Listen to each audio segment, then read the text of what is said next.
இருக்கும். நான் ஒரு யோசனை சொல்றேன். அதாவது எனக்கு போர்டு ஒண்ணு செஞ்சு குடுத்துரு. அது மேல ஏறி உட்காந்துட்டு நானே தள்ள முடியுதா பாக்குறேன் அப்படின்னு. ரோட்ல எல்லாம் இருக்குமே, அது போடுவாம்மா கேட்கணும். ஆமாப்பா அப்படின்னு. உடனே கால் பண்றதுக்கு சொல்லி அது போர்டும் ரெடி பண்ணி கொடுத்தாங்க. ஆனா நான் நினைச்சது போல வீல் கிடையாது. அது ஏதோ ஒரு மோட்டர்ல இருந்து எடுத்து போட்டு இருக்கிறாங்கன்ட்டு அப்பா சொல்லியிருக்காரு. ஏன்னா அது எந்த பக்கம் இழுக்கிறோமோ அந்த திசையை நோக்கி மட்டும்தான் போவேன்.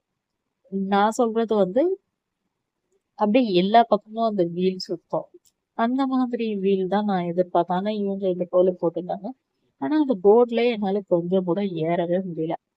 தரையில இருந்த அந்த போர்டு ஒரு 4 அடி தான் இருக்கும். ஆனா அந்த 4 அடிய கூட என்னால முட்டிய தூக்கி அந்த போர்டு மேல வைக்க முடியல.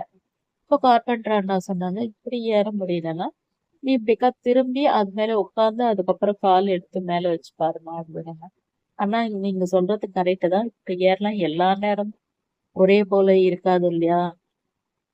அதுதானா ஒரு கஷ்டம். அதனால நீங்க என்ன பண்ணுங்கன்னா எனக்காக வேற ஒரு போர்டு கூட நீங்க ரெடி பண்ணி கொடுங்க. நான் வந்து வீல் வேணா ஆன்லைன்ல ஆர்டர் பண்ணி கொடுக்குறேன் அப்படின்னு சொல்லியிருக்கேன். அதே போல ஒரு வீலும் ஆர்டர் பண்ணி கொடுத்துட்டு அவங்க அதே போல போர்டும் எடுத்துட்டு வந்து கொடுத்தாங்க. போர்டு எடுத்துட்டு வந்து கொடுத்த பிறகு நான் ஏறி உட்கார்ந்துட்டேன். இப்ப என்னால தள்ள முடியல. ஆனா அப்பா ஃபர்ஸ்ட்லயே சொல்லிட்டாங்க. இந்த போர்டுல வந்து ஒரு கைப்பிடி மாதிரி வச்சு கொடுங்க. அதுல கயிறு பிடிச்சு இழுத்துட்டு போற மாதிரி இருக்கட்டும். ஏன்னா அந்த பொண்ணால தள்ளிட்டெல்லாம் போக முடியாதுன்னு அப்பா ஃபர்ஸ்ட்லயே சொன்னாங்க.